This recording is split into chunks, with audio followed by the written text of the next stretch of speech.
La chronique bourse, la quotidienne Zone Bourse, Anthony Bondin.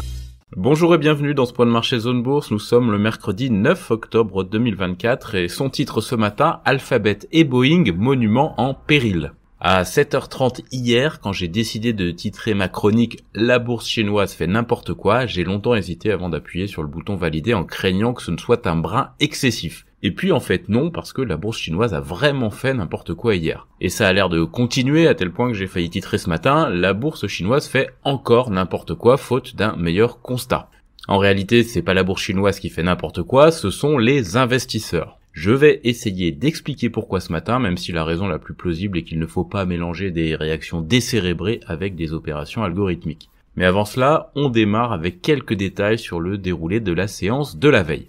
Pour la faire courte, la bourse de Chine continentale a repris la cotation hier après une semaine fériée et pendant ce temps, son alter ego vitrine internationale, c'est-à-dire la bourse de Hong Kong, avait gagné 9%. Du coup, la bourse de Chine continentale a assez logiquement rebondi de l'ordre de 6%, ça a permis de combler un petit peu l'écart de performance. Le gros problème, c'est que dans le même temps, Hong Kong a sombré de 9,4%, c'est un peu un truc de fou et qui est inédit d'ailleurs depuis la crise financière de 2008. Deux explications principales ont été avancées et j'en ai déjà parlé un petit peu hier. On a d'abord le contre-coup de la hausse de 30% des marchés chinois en l'espace de quelques semaines après l'annonce des mesures de soutien économique. Et ensuite, on a aussi le jeu des vases communicants entre des prises de bénéfices à Hong Kong et un accroissement d'exposition à la Chine continentale pour bénéficier évidemment du rattrapage escompté après la semaine fériée. C'est le premier point, celui des mesures de soutien, qui est le plus central quand même. Vous me connaissez, j'ai toujours peur de verser dans la psychologie de comptoir, même si j'adore ça, donc il me semble que c'est plutôt un problème de bonne histoire versus une histoire bien racontée, ce n'est pas la même chose.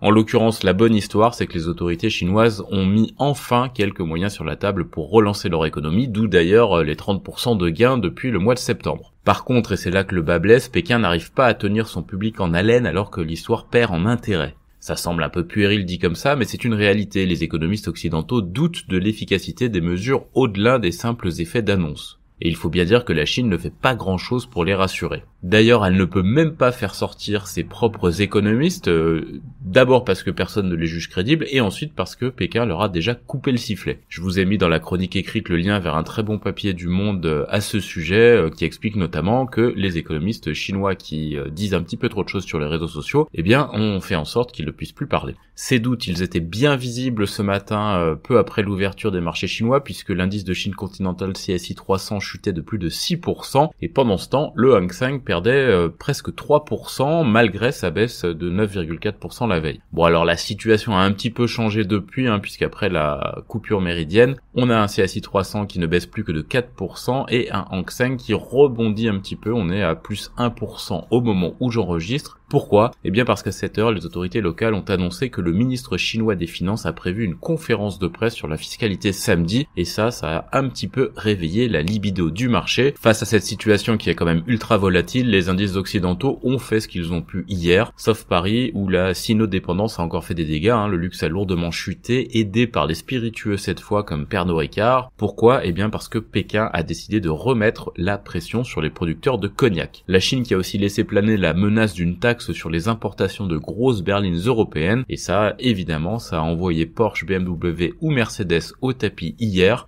Alors si vous voulez la version triviale de tout ça, c'est tu me taxes mes véhicules électriques, eh bien je te taxe ton alcool et tes grosses bagnoles. Évidemment ça ne fait pas vraiment les affaires du CAC 40 français et du DAX allemand, mais c'est bien le but. Du côté des États-Unis, on est nettement moins dépendant de la situation en Chine, d'autant que le pays essaye de plus en plus de s'en démarquer. Wall Street hier a gommé ses pertes de la veille en s'appuyant sur ce que les financiers locaux font le mieux, ils ont acheté de la technologie et plus particulièrement des semi-conducteurs. Le réveil pourrait toutefois s'avérer un petit peu plus compliqué aujourd'hui, notamment pour le secteur technologique, après que les autorités américaines ont laissé ouvertement planer la menace d'une scission de Google en réponse aux problématiques antitrust créées par la société. Ce n'est pas la première fois que ce sujet revient sur la table, mais là on a quand même quelques éléments qui permettent de penser que les autorités américaines pourraient aller jusqu'au bout de cette action antitrust. Autre point de vigilance aux États-Unis, j'en parlais justement dans le titre, c'est la débâcle de Boeing. Boeing qui continue à accumuler les catastrophes, et j'ai bien l'impression que le seul truc qui fait tenir l'action en bourse, eh bien c'est que le groupe est trop gros pour que les autorités le laissent disparaître. Ça fait un peu léger comme scénario d'investissement, mais ça explique aussi peut-être le fait que l'action n'évolue pas sur ses plus bas de 2022, même si le titre a perdu 40% depuis le début de l'année.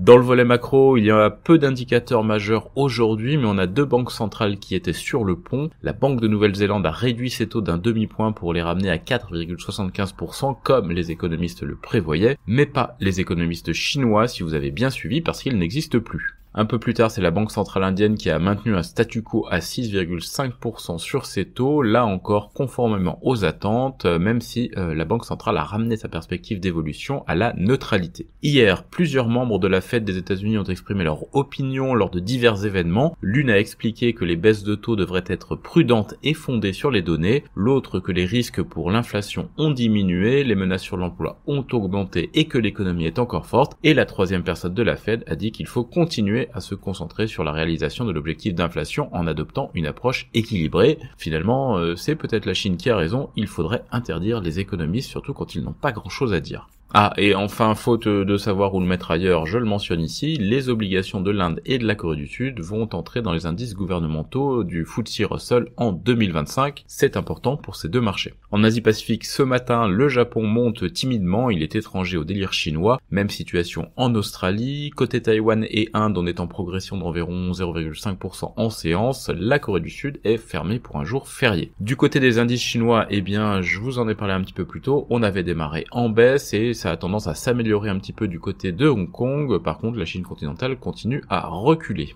Les indicateurs européens, eux, ils sont plutôt dans le rouge clair à l'heure où j'enregistre. Sur le front des sociétés en France, certaines usines hexagonales de Michelin vont être mises à l'arrêt pendant quelques semaines à cause de la baisse de la demande. Kering a nommé Stefano Cantino PDG de Gucci. Ampère, la filiale de Renault, a investi dans une PME spécialisée dans l'électronique embarquée. Sanofi va présenter de nouvelles données confirmant l'efficacité du Beyfortus. Thales verse un acompte sur dividende et réduit son capital. Capgemini lance un programme de rachat d'actions. Côté Stellantis, l'Espagne a accordé au groupe une subvention de 133 millions d'euros pour une éventuelle usine de production de batteries près de Saragosse. GTT a reçu une commande de conception de cuves pour 2 méthaniers. Les syndicats d'Ubisoft maintiennent leur appel à la grève après une réunion avec la direction. Esker a renforcé son contrat avec Vilt. Dolphin met fin à son contrat de financement dilutif avec Negma et Energism veut monétiser sa filiale Loamix. Sur l'agenda des publis, on a Ecomiam, Upergy, Implanet ou encore Cogra.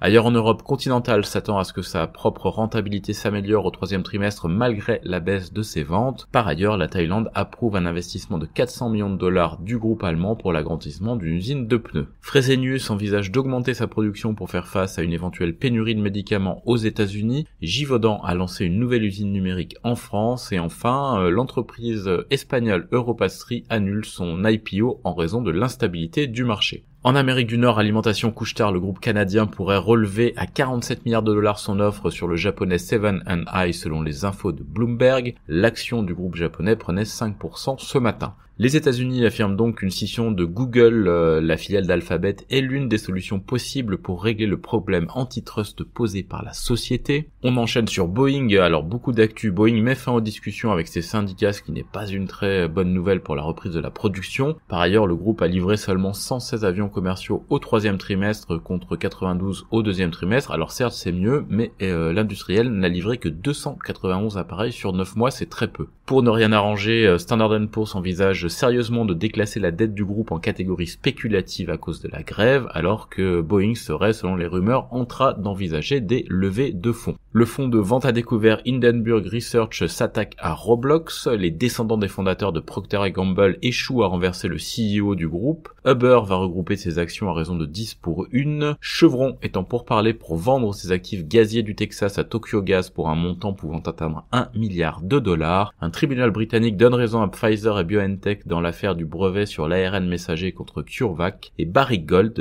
déclare que les récentes découvertes d'or à sa mine de Kibali pourraient prolonger sa durée de vie. Principale publication du jour aux États-Unis, le groupe Costco. Ailleurs dans le monde, Rio Tinto va racheter Arcadium Lithium, c'est confirmé, à 5,85 $ l'action, ça fait une facture de 6,7 milliards de dollars. Woodside Energy de son côté finalise l'acquisition de Tellurian pour 1,2 milliard de dollars et Newmont vend une mine d'or ghanéenne à Zijin Mining Group pour 1 milliard de dollars. Fast Retailing, la maison mère d'Uniqlo, affiche une hausse de 24% de son bénéfice annuel grâce à son expansion à l'étranger. Hyundai a fixé le prix de l'IPO de sa filiale indienne dans la fourchette 1865 à 1960 roupies par action. LG Energy Solutions prévoit une baisse de son chiffre d'affaires et de son résultat au T3, et BYD prévoit que les ventes de véhicules électriques au Mexique atteindront 100 000 unités en 2025. Voilà, c'est terminé pour ce point de marché du jour. Je vous souhaite une très bonne journée.